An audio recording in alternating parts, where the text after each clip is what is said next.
Gonçalo, bom dia, doutor Gonçalo. Bom dia, Datena. Bom dia aos ouvintes aí da Bandeirantes.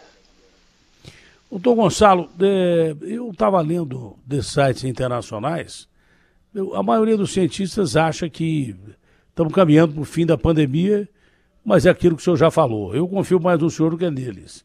O senhor já tinha dito, olha, pode ser uma fase de transição, a gente enfrenta um período difícil de contaminação, batemos recorde de 3 milhões de contaminados, não é?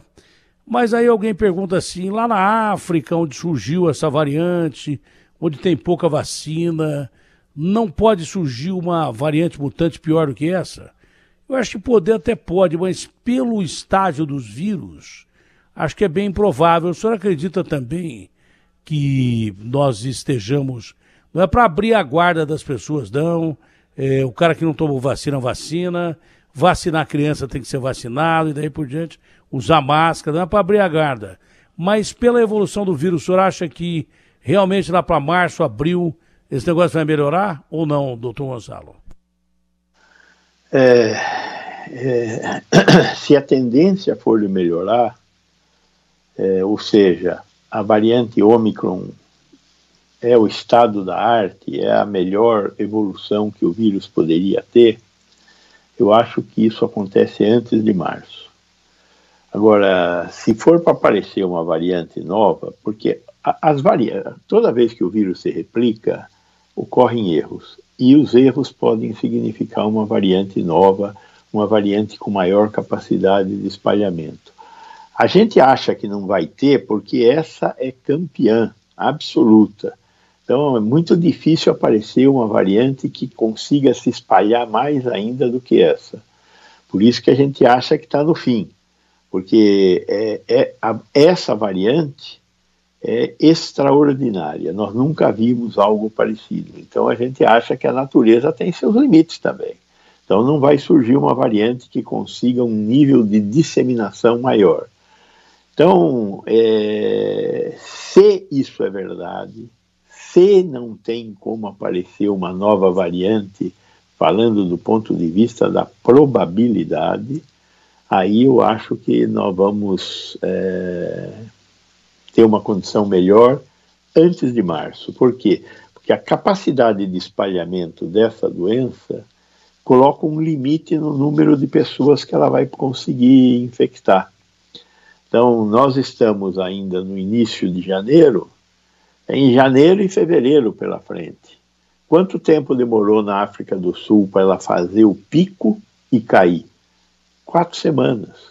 Então, março não vai ter mais gente para ela infectar. Já acabou. Não sei se me fiz entender. Muito. Inglaterra hoje começou a cair também. Hoje o número da Inglaterra é grande, é alto, mas já começou a cair, sensivelmente. Então, estamos dentro da lógica. O que o doutor está tentando dizer, e que eu não consegui entender, mas agora eu parei para ouvir mais o doutor Vecina, eu não consegui entender. Lá atrás alguém falou isso. Olha, acho que foi o Júlio Croda. O problema é que o vírus erra ao se multiplicar. Então, é esse o único medo do doutor Vecina. Porque o vírus é inteligente pra caramba. Ele quer se espalhar mais e, por consequência, para fazer isso, ele tem que matar menos. Então, ele fica menos letal. Aí vai lá. Então, vamos fazer uma variante aqui entre nós, o vírus combinando entre eles. Vai ter um monte de proteína, sei lá o quê, para enganar a célula, mas nós vamos mantemos mais vivos durante mais tempo no hospedeiro, que é o ser humano. Pode ser também lá o pangolim, mas é o ser humano que eles estão atacando agora. Agora, numa dessas aí, pode ser que um vírus meio bobão, ele mude para uma variante que não seja aquela que está sendo processada em massa. E aí é que o bicho pega literalmente. Se ela errar numa dessas 46, ou sei lá quantas variações ela tem para entrar na nossa célula, aí a coisa pode complicar. Mas é melhor a gente não pensar nisso, né, doutor? Veja bem. Vamos entender esse processo. O que nós temos hoje é um vírus que tomou espaço de todas as outras variantes. Acabou com todo mundo. Acabou com todo mundo. O que tem que acontecer para que esta variante Ômicron que está aqui deixe de ser a predominante? Tem que vir uma variante que seja capaz de se reproduzir mais rápido do que ela, para que esta nova variante ocupe o espaço atual da Ômicron. E o que eu estou supondo é que a velocidade de espalhamento do vírus atual é tão grande que provavelmente não aparecerá outra mais rápida. Então, apareceu na França uma variante aí por esses dias. Já não se fala mais nela. Apareceu.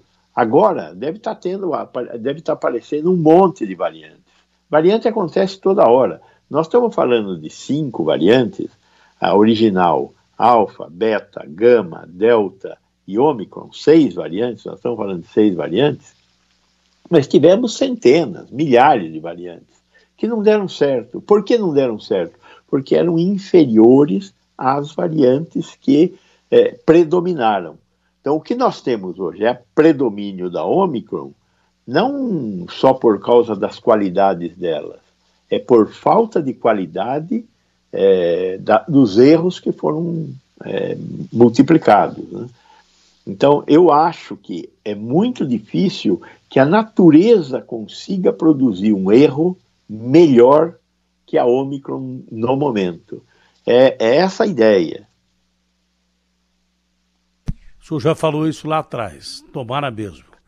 E tem uma lógica absurda. Se a variante perfeita, ou quase que perfeita, não dá tempo de aparecer uma outra variante que se espalhe mais do que ela. O problema aí é se espalhando mais, né? Nesse meio tempo, o que nós deveríamos fazer é errar menos. Nós estamos numa situação que milhões de pessoas se infectando. Onde nós estamos errando? É importante saber onde a gente está errando. Eu acho o seguinte, na questão de ir para os serviços de saúde. O que a gente vai fazer no serviço de saúde? Uma parte das pessoas que vão ao serviço de saúde tem uma doença grave. Então, tem gente que não está conseguindo engolir, porque tem muita dor de garganta. Esse cara que não está conseguindo engolir precisa ir para o serviço de saúde, porque ele provavelmente vai ter que ser hidratado por via venosa. Ele não está conseguindo engolir, tem muita odinofagia, muita dor de garganta. O sujeito que tem febre que não está conseguindo controlar, vá ao serviço de saúde. Agora, tem uma parte das pessoas que tem um determinado incômodo ou uma consciência de que, em estando doente, não deve ir trabalhar. Porque se for trabalhar, vai infectar mais gente. Está se sentindo incômodo porque está com cansaço, está com febre, não quer ir trabalhar. Esse cara o que faz? Vai na unidade de saúde. Para quê? Para conseguir um atestado médico. Tem muita gente indo na unidade de saúde para conseguir um atestado médico. Chega lá na unidade de saúde, o médico o atende. Ele fala, o que o senhor quer aqui? Você olha, eu estou com essa gripe, estou me sentindo mal e tal, mas eu não quero ir trabalhar porque estou me sentindo mal, porque não quero infectar as pessoas. Uma pessoa inteligente diria isso, não quero infectar as pessoas lá. Tá bom. Então, para você não ir trabalhar, nós precisamos fazer o teste em você. Só que não tem teste. Ou vai chegar daqui a meia hora, ou vai chegar daqui a 2 horas. Então, eu acho que essa questão é uma questão que tem que ser rediscutida. Então, se você não está com uma doença grave o suficiente, não vá na unidade básica de saúde. Não vá ao pronto-socorro, não vá à UPA. E como é que eu justifico o que eu estou faltando lá no meu trabalho? Lá no meu trabalho, o meu trabalho tem que entender que se eu estou dizendo que eu não posso ir trabalhar, é melhor que eu não vá trabalhar, porque eu vou infectar outras pessoas lá. Agora, se para deixar de ir trabalhar, eu preciso fazer um RT-PCR que não tem, Você percebe que nós estamos numa sinuca de bico? Claro, o cara pode pegar o trem lá. O cara pode estar com uma gripezinha e pegar uma variante lá sem necessidade. Ou passar essa variante que ele tem quando ele está no trem. É melhor ele ficar em casa. Agora, para ele ficar em casa, tem que haver um acordo entre o governo e os donos das empresas. Para que não se exija neste momento, só neste momento, nas próximas 3 semanas, não se exija o certificado e o atestado de que ele tem a doença por um médico, o atestado feito por um médico. Este sujeito tem 4 dias de licença, tem 5 dias de licença. Né? Tem que haver um acordo, porque nós estamos lotando as unidades de saúde com gente que não precisaria estar lá. E gente que precisaria estar lá está ficando na fila. Então tem que ter aí um pouco de inteligência nesse momento. Questão de bom senso. Bom, para encerrar, que eu sei que o senhor tem um compromisso, vacinação infantil. Eu disse há pouco tempo aqui que já não é negacionismo. É um erro bestial, burro, jumental, sei lá que palavra, não vacinar a criança. Até que ponto o senhor concorda com isso? Eu tenho que acrescentar à lista de palavras que você colocou aí alguma coisa sexual, porque eu sou tarado por vacinas, de acordo com o nosso querido presidente.